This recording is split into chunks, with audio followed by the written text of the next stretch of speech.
नमस्कार साथियों, bike copy channel पर फिर से आप लोगों को और एक नए वीडियो में स्वागत है। आशा करते हैं कि आप लोग अपने जीवन में खुश होंगे, मस्त होंगे और मौज में भी होंगे। हमने आज फिर बॉलीवुड के बैकग्राउंड से जुड़ी हुई और एक रियल किस्से से आप लोगों को रूबरू करवाने वाले हैं। बॉलीवुड के बैकग्राउंड में अनगिनत किस्से कहानियां छुपी हुई होती है जो कि आम जन तक नहीं पहुंच पाते हैं। हमारे चैनल पर हम कोशिश करते हैं उन्हीं किस्से कहानियों को आपके सामने लाने की। तो चलिए कहानियों पे चलते हैं, शुरू करते हैं बॉलीवुड के बैकग्राउंड से जुड़ी हुई और एक नए किस्से।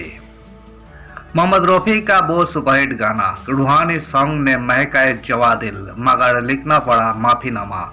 मोहम्मद रफ़ी लता मंगेशकर के बीच अनमन का किस्सा। मोहम्मद रफ़ी के गाने जितने खूबसूरत कर्णप्रिय थे उतने ही वो नेकदिल इंसान थे। बहुत सीधे आदमी थे, उनके मन में कोई छल कपट नहीं था। इतने सीधे इंसान का एक बार सर कोकिला लता मंगेशकर से मनमुटाव हो गया था। यही झगड़ा करीब करीब 4 साल तक चला। देवानंद की एक फिल्मों के गानों के रिकॉर्डिंग के दौरान मनमुटाव हुआ था। गाना आज भी उतना ही सुपरहिट है। दोनों दिग्गज प्लेबैक सिंगर्स के बीच आखिर झगड़े की वजह क्या थी, क्यों बाद में रफ़ी साहब ने लिखितों में लता मंगेशकर से माफी मांगी, आइए जानते हैं। साल था 1961। इसी साल देवानंद माला सिन्हा की एक फिल्म सिनेमाघरों में आई थी जिसका निर्देशन डी कश्यप ने किया था। ललिता पवार भी लीड रोल में थी।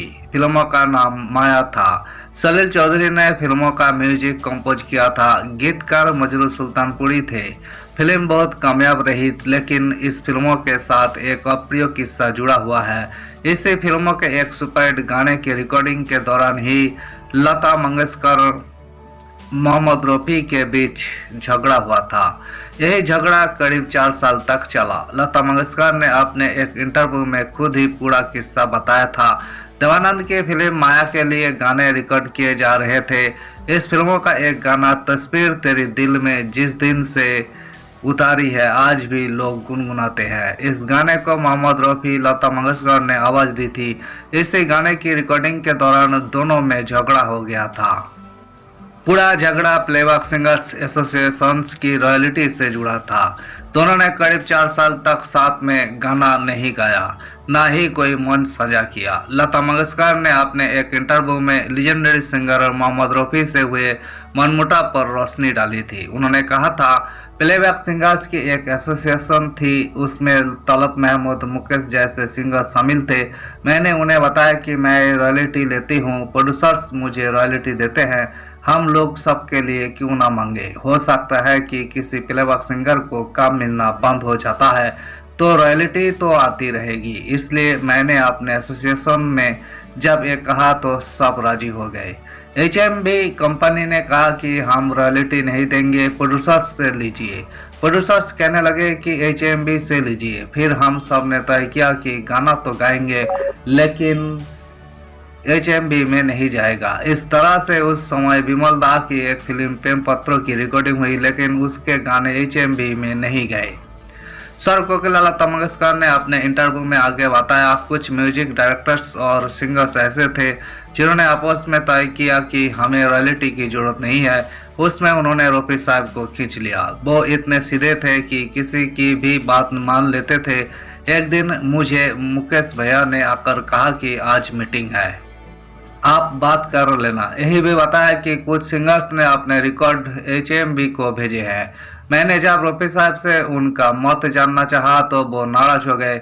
वो बोले कि हम लोग गाते हैं, पैसे मिलते हैं, बात यहीं पर ख़त्म हो गई। मैंने कहा कि बात यहाँ पर ख़त्म नहीं होती, उन्हें हमारे गानों पर पैसे मिलते हैं, इसलिए हमें रॉयल्टी मिलनी चाहिए। लता दी ने किस्से को आगे बढ़ाते हुए बताया, मुकेश, तलत महमूद और मुबारक बेगम ने भी ऐसा ही कहा। किसी सिंगर ने रफ़ी साहब को जाकर कह दिया कि लता गड़बड़ कर रही है, हालांकि मुझे मिल रही थी।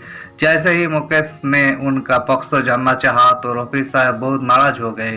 वो बोले कि मैं क्या बोलूं, ये महारानी बैठी हुई है, इससे पूछो। मैंने कहा कि आप मुझे महारानी क्यों कह रहे हैं। वो बोले कि आप इस तरह से परेशान करेगी तो मैं आपके साथ नहीं गाऊंगा। मैंने कहा कि आप क्यों तकलीफ कर रहे हैं, मैं आपके साथ नहीं गाऊंगी। मैं वहां से उठकर बाहर गई और सभी म्यूजिक डायरेक्टर को फ़ोन किया, कहा कि रफ़ी साहब के साथ अगर मेरा डुएट हो तो आप किसी और को ले लीजिए। लता मंगेशकर रफी साहब का यही झगड़ा पूरे 3.5 साल तक चला। लता मंगेशकर ने अपने इसी इंटरव्यू में बताया था, बीच में अपने जय किशन थे, वो बोले कि अगर आपका और रफी साहब का ड्यूट नहीं होता होगा तो हम गाना बना नहीं सकते, बड़ी तकलीफ होती है। फिर जाकर स्लो हुई। मैंने उनसे लेटर लिखवा लिया कि मैंने जो कहा वो गलत था, पर वहां से एक बात हुई कि रॉयल्टी का इशू खत्म हो गया और सिंगर्स को लॉयल्टी नहीं मिली। देवानंद की अगली फिल्म जेल थी 1967 में रिलीज हुई थी।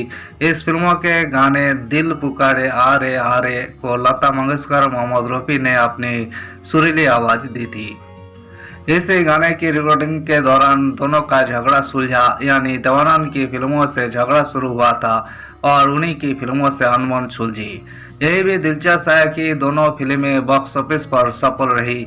जेल थीप एक सस्पेंस थ्रिलर फिल्म आई थी जिसकी चर्चा हिंदी सिनेमा में हमेशा की जाती थी। इस फिल्मों को उनके छोटे भाई विजय आनंद उर्फ गोल्डी ने डायरेक्ट किया था। फिल्मों का स्क्रीन प्ले और डायलॉग विजय आनंद ने लिखे थे। 80 लाख के बजट में बनी इस फिल्मों ने 3.5 करोड़ का वर्ल्ड वाइड कारोबार किया था। यही 1967 की से 6वीं सबसे ज्यादा कमाई करने वाली फिल्म थी। धन्यवाद साथियों, इस वीडियो में हमने लता मंगेशकर और मोहम्मद रफी से जुड़ी हुई किस्से को आपके सामने हाईलाइट करने की कोशिश की है। उम्मीद है दोस्तों वीडियो आपको जरूर पसंद आई होगी। वीडियो पसंद आए तो लाइक कर दीजिएगा, चैनल पर नए आए हैं प्लीज एक सब्सक्राइब कर दीजिएगा। मिलते हैं नेक्स्ट वीडियो में, धन्यवाद।